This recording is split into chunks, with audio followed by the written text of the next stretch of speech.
Rabbi इश्रह ली सदरी व यस्सिर ली अमरी वहलुल उक़दतम मिन लिसानी यफ़क़हू क़ौली। अल्हम्दुलिल्लाहि रब्बिल आलमीन वल आक़िबतु लिल मुत्तक़ीन वस्सलातु वस्सलामु अला सय्यिदिल अंबियाइ वल मुरसलीन अम्मा बाद फ़अऊज़ु बिल्लाहि मिनश शैतानिर रजीम बिस्मिल्लाहिर रहमानिर रहीम वलल आखिरतु खैरुल लक मिनल ऊला सदक़ल्लाहुल अज़ीम। वक़ाल नबियुना सल्लल्लाहु अलैहि वसल्लम ली खमसतु अस्मा अना मुहम्मद अना अहमद अनल माही अनल हाशिर अनल आक़िब औ कमा क़ाल नबी सल्लल्लाहु अलैहि वसल्लम। वक़ाल तआला बिस्मिल्लाहिर रहमानिर रहीम इन्नल्लाह व मलाइकतहु युसल्लूना अलन नबी या अय्युहल्लज़ीना आमनू सल्लु अलैहि वसल्लिमू तस्लीमा। अस्सलातु वस्सलामु अलैका या सय्यदी या रसूलल्लाह व अला आलिका व अस्हाबिका या सय्यदी या हबीबल्लाह। मुअज़्ज़ज़ व मोहतरम सामीन, इंतहाई कॉम्प्रिहेंसिव वर्डिंग में महफ़िल मिलाद नबी सल्लल्लाहु अलैहि वसल्लम का जो पर्पज़ है, जो हायर ऑब्जेक्ट्स हैं, वो सारे के सारे तो डॉक्टर साहब बयान कर चुके। और करंट जो मिलादुन नबी सल्लल्लाहु अलैहि वसल्लम की कमेमोरेशन है, उसकी जो डिमांड्स हैं कि हम आज के दिन मिलादुन नबी सल्लल्लाहु अलैहि वसल्लम इसको यूँ मनाना हमसे क्या तकाज़ा करता है, उस पर जामयत के साथ उन्होंने गुफ्तगू भी कर दी, सारे मैसेजेस भी डिलीवर हो गए। मैं सिर्फ़ एक बात, एक सवाल है उसका जवाब और उस पर गुफ्तगू को ख़त्म करते हैं। उमूमी तौर पे आप देखते हैं कि मीडिया पे हमारे पास अब जितने माइंडसेट बैठे हुए हैं वो सारे के सारे तो वेस्ट की इन्वेस्टमेंट लेके बैठे हुए हैं। और जैसा कि डॉक्टर साहब ने भी कहा कि इस्लामोफोबिया को एक मर्तबा फिर एक नए रंग में पेश किया जा रहा है। ये उमूमी तौर पे सवाल किया जाता है कि आखिर वतन पाकिस्तान में आप इतना हाइपर क्यों हो जाते हैं नबी पाक सल्लल्लाहु अलैहि वसल्लम की हुर्मत पर। इसका यहाँ रह के आप अगर स्ट्राइक करते हैं, एहतजाज करते हैं, तो आपको क्या फ़ायदा मिलेगा। और हमारा बिल्कुल टीनेजर्स और नई नस्ल उसको बड़ा अपीलिंग ये क्वेश्चन लगता है और वाक़यातन ही उसके जहन कन्फ्यूज हो जाता है, वो बड़ा डिस्टर्ब हो जाता है और कहते हैं हाँ जी यहाँ क्यों ऐसा होना चाहिए। तो उसका जवाब देने के लिए हम चलते हैं बारगाह रिसालत में आप सल्लल्लाहु अलैहि वसल्लम में।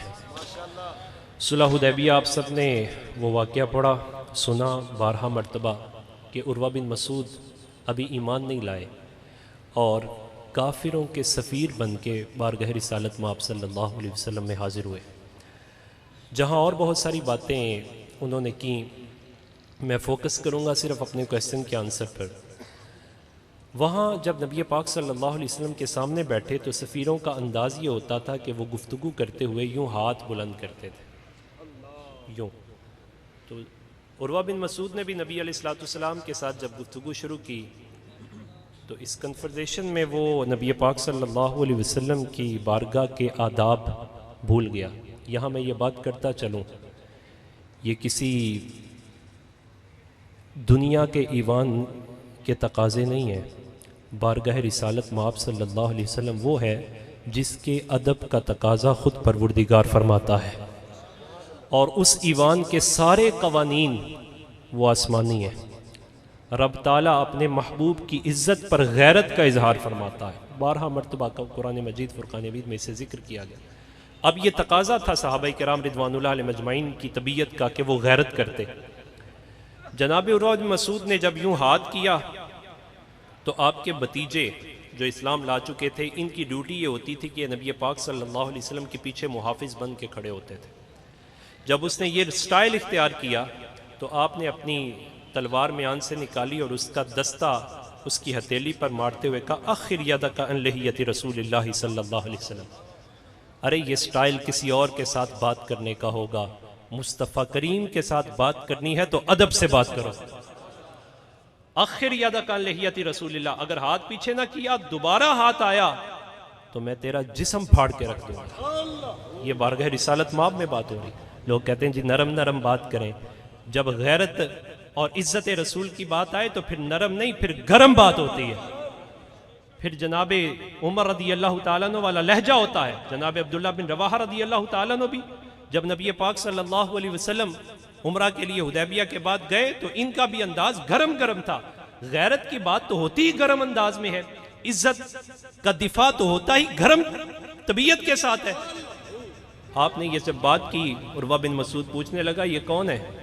अब नबी पाक सल्लल्लाहु अलैहि वसल्लम की ज़रा तवज्जो देखिए, हुजूर अकरम सल्लल्लाहु अलैहि वसल्लम ने यूं अपना रुख अनवर फेरा और तबस्सुम फरमाया, फरमाया ये तेरा ही भतीजा है, अब तेरा नहीं रहा अब हमारा हो गया है।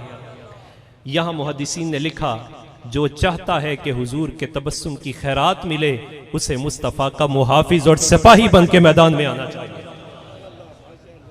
जनाब उर्वा बिन मसूद अभी ये ईमान नहीं लाए, ये सारी बातें देख के तो वापस चले गए। अब जब वापस गए तो काफिरों ने पूछा दसो जी की करके आए हो, क्या हुआ, क्या सूरत हाल है, ग्राउंड रियलिटी से हमें बताओ, हम जाहिर है उसके मुताबिक नेक्स्ट स्ट्रेटजी बनाएंगे जैसे आज कुफर बनाता है। कुफर अपनी पूरी प्लानिंग्स उनका इम्प्लीमेंटेशन वो फौरन नहीं करता, ये पॉलिसीज बनती हैं, उसके बाद Aahista Aahista step by step उनका इम्प्लीमेंटेशन होता है।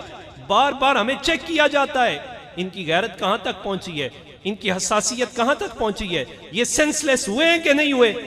जब वो देखते हैं कि अभी ये सेंसलेस हो चुके हैं तो फिर वो अगला स्टेप लेते हैं, उससे अगला लेते हैं, उससे अगला लेते हैं, बिला तशबीह व तमसील। डॉक्टर साहब की इस बात से पूरी तरह आपको इत्तेफाक करना पड़ेगा कि आज अगर यूरोप को ये जुर्रत हुई है तो सिर्फ इस वजह से हुई है कि वो जान चुका है कि मुसलमान मुल्कों के हुक्मरान वो सेंसलेस हो चुके हैं।